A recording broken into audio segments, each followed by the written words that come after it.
হয়ে গেলেন। আমরা জানি ইব্রাহিম আলাইহিস সালামের দুটি স্ত্রী ছিলেন। একটি স্ত্রী হলো বিবি সারা, আরেকটি স্ত্রীর নাম হচ্ছে বিবি হাজেরা। আল্লাহ রাব্বুল আলামিন বিবি সারার গর্ভে সন্তান না দিয়ে বিবি হাজেরার গর্ভে ইসমাঈল আলাইহিস সালামকে দান করলেন। আমরা জানি ইব্রাহিমের বেটা হযরত ইসমাঈল আলাইহিস সালাম জমিনের মধ্যে জন্মগ্রহণ করেছেন।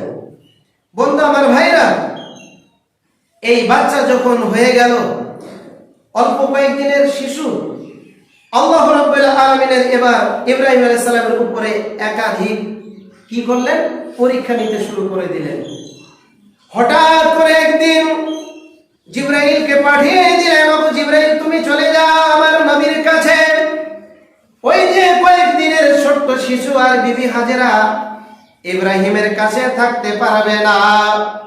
এটা সংবাদ যখন জিবরাইল আমিন যখন ইব্রাহিমের কাছে নিয়ে আসলেন, ইব্রাহিমের কাছে আনার পরে ইব্রাহিম আলাইহিস সালাম শোনার পরে থমকে গেলেন আর চিন্তিত পড়ে গেলেন।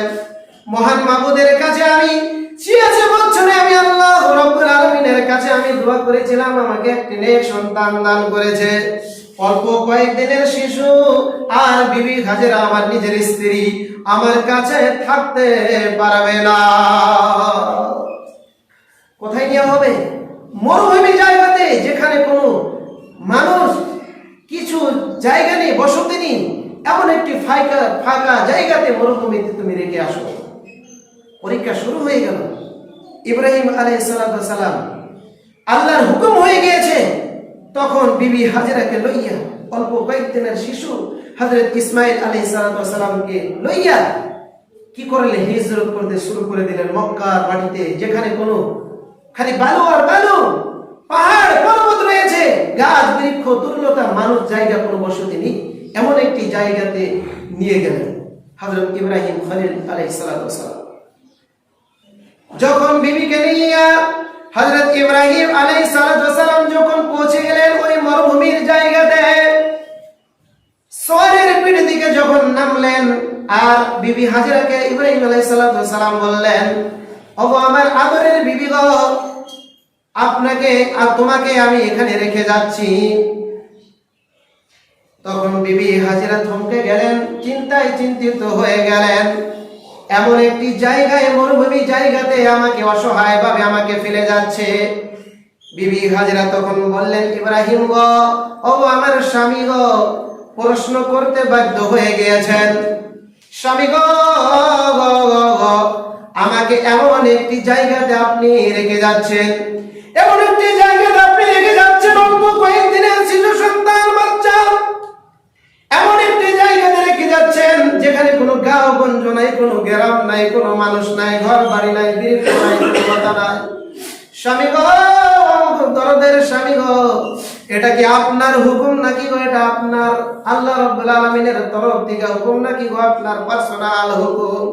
বাধ্য হয়ে গেছেন বিবি হাজেরা। তখন ইব্রাহিম খলিলুল্লাহ আলাইহিস সালাম চোখের পানি টপ টপ করে পড়ে যাচ্ছে, আর ইশারার মাধ্যমে বিবি হাজেরা কি বুঝিয়ে দিলেন, এটা আমার হুকুম নয়, এটা মহান মাবুদের হুকুম হয়ে গিয়েছে। বিবি হাজেরা তখন বুঝতে পারলেন, স্বামী গো আপনি চলে যান, এটা যদি আল্লাহর হুকুম হয়ে থাকে গো, দরদের স্বামী গো, আমি আল্লাহ রাব্বুল আলামিন আমাকে রহমত করবে, আমাকে রহমতের দৃষ্টিতে দেখবে। রব্বুল আলামিনের উপরে তাওয়াক্কুল ভরসা রেখে রব্বুল আলামিন আমাকে ইবাদত দান করবেন, আপনি চলে যান।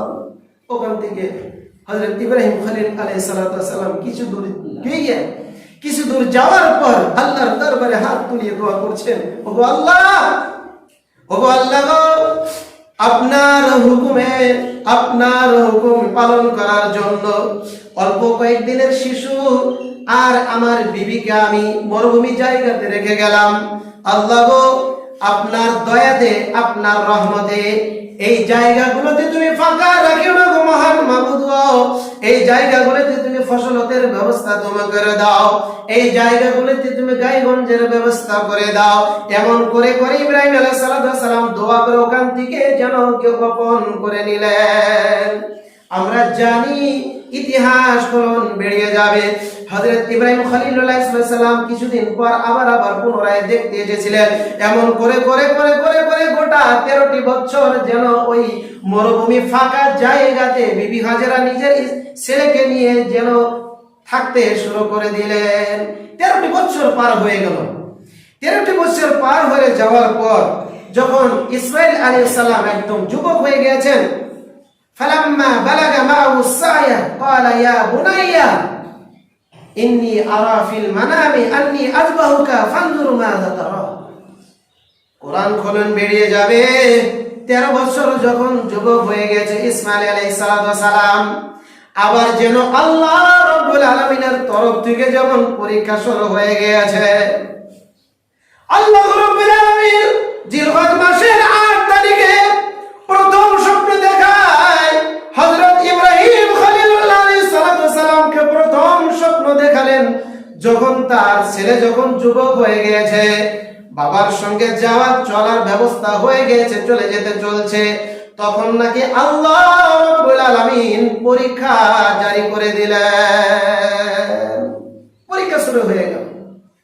একদিন হঠাৎ করে হযরত ইব্রাহিম খলিলুল্লাহ আলাইহিস সালাম আদম জিলহজ্জা তিনি কি দেখছেন? স্বপ্ন দেখছেন যে নিজ হাতে নিজের ছেলেকে ইসমাঈল আলাইহিস সালামকে কুরবানি করছেন।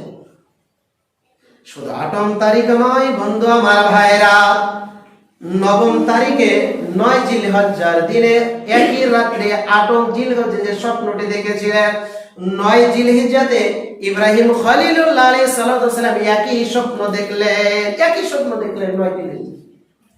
10 তারিখে 10 জিলহিজ্জাতে যখন ইব্রাহিম খলিলুল্লাহ আলাইহিস সালামকে একই স্বপ্ন যখন দেখানো হলো, ইব্রাহিম আলাইহিস সালাম বুঝতে পারলেন এটা কোনো শয়তানের পক্ষ থেকে স্বপ্ন নয়, এটা হচ্ছে আমার প্রভু আমার রব আল্লাহ রাব্বুল আলামিনের পক্ষ থেকে স্বপ্ন দেখানো হয়েছে। 10 তারিখে যখন স্বপ্ন দেখানো হলো একই ভাবে নিজ ছেলেকে নিজ হাতে জবাই করছেন, তখন হযরত ইব্রাহিম খলিলুল্লাহ আলাইহিস সালাম লম্বা ওয়াকিয়া ইব্রাহিম আলাইহিস সালাম বিবি হাজেরাকে বলছেন ছেলেকে সুন্দরভাবে সাজিয়ে দাও, আমি নিয়ে যাব। নিয়ে চলে গেলেন মিনা বাজারে যাইয়া হযরত ইব্রাহিম খলিলুল্লাহ আলাইহিস সালাম ইসমাঈলকে সেদিন জবাই করে দিয়েছিলেন। আল্লাহ রাব্বুল আলামিনের পরীক্ষা ছিল এটা। ইব্রাহিম আলাইহিস সালামের ছেলে জবাই করা মকসদ ছিল না, তাকে পরীক্ষা করা ইন্তিকাল নেওয়ার মকসদ ছিল আল্লাহ রাব্বুল আলামিনের। তো জায়গা ইতিহাস লম্বা করছি না, তো ইব্রাহিম আলাইহিস সালাম নিজের ছেলেকে সেদিন জবাই করে দিয়েছিলেন। আল্লাহ রাব্বুল আলামিন এই অবস্থা দেখে আল্লাহ রাব্বুল আলামিন সঙ্গে সঙ্গে বললেন যে তুমি চলে যাও, হে জিবরাইল তুমি চলে যাও, জান্নাত থেকে একটি দুম্বা নিয়ে ইব্রাহিমের ছুরির নিচে তুমি ধরো আর ইসমাঈল আলাইহিস সালামকে তুমি বাঁচিয়ে দাও। তখন সঙ্গে সঙ্গে একটি দুম্বা ইব্রাহিমের ছুরির নিচে রেখে ইসমাঈল আলাইহিস সালামকে রেখে দিলেন। জবাই হয়ে গিয়েছে দুম্বা, কিন্তু ইসমাঈল আলাইহিস সালাম জবাই হয়নি।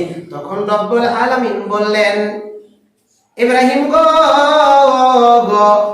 তোমাকে অনেক পরীক্ষা করা হয়েছে, পৃথিবীর জমিনের ভিতরে এমন পরীক্ষার ভাই গো এমন পরীক্ষা হতে পারে নিজের সন্তানকে বাপ নিজ হাতে জবাই করার জন্য আল্লাহ রাব্বুল আলামিন আদেশ দিয়েছিলেন, দুম্বা জবাই হয়ে গিয়েছে, ইসমাঈল আলাইহিস সালাম জমিনের ভিতরে বেঁচে গিয়েছে। আল্লাহ রাব্বুল আলামিনের মহান পরীক্ষা ছিল। সালামুন আলা ইব্রাহিম, কোরআন খুলুন বেরিয়ে যাবে। আল্লাহ রাব্বুল আলামিন জিবরাইলের মাধ্যমে বললেন, ওগো জিবরাইল তুমি বলে দাও আমার ইব্রাহিম নবীকে খলিলকে বলে দাও যে তোমার প্রতি সালামতি এসেছে, আর তোমার কীর্তিকলাপটা তোমার ইতিহাসটা আমি জারি রেখে দিলাম, এটা সুন্নতে মুআক্কাদা হিসেবে ঘোষণা করে দিলাম। এবং আমার নবী আখির নবী মুহাম্মদ রাসূলুল্লাহ সাল্লাল্লাহু আলাইহি সাল্লাম তিনি যে আসবেন জমিনের ভিতরে, তেনার উম্মত কিয়ামত পর্যন্ত এই তোমার সুন্নতটা জারি রেখে দিব। প্রশ্ন যদি করেন যে এতটি নবী এসেছিল, 1,24,000 পয়গম্বর এসেছিল, কোন নবীদের সুন্নত রাখা হলো না এই আখির নবীর উম্মতের উপরে, কিন্তু ইব্রাহিম আলাইহিস সালামের সুন্নতকে কেন রাখা হলো? তার ইতিহাস তার ওয়াকিয়াটা এটাই ছিল যে এত বড় পরীক্ষা নবীদের মধ্যে আল্লাহ রাব্বুল আলামিন কোন নবীকে করেনি। ইব্রাহিম আলাইহিস সালাম অনেক পরীক্ষা করেছেন, যত পরীক্ষা করেছেন প্রত্যেকটি পরীক্ষাতে ইব্রাহিম খলিলুল্লাহ আলাইহিস সালাম পাস করেছেন। এনার অনেক দলিল রয়ে গেছে, অনেক ইতিহাস রয়ে গেছে। সেই সুন্নতকে কেন্দ্র করে আজকে আমরা চতুষ্পাদ জন্তু, হালাল জন্তু, গরু, উট, বকরি, দুম্বা, ভেড়া, খাসি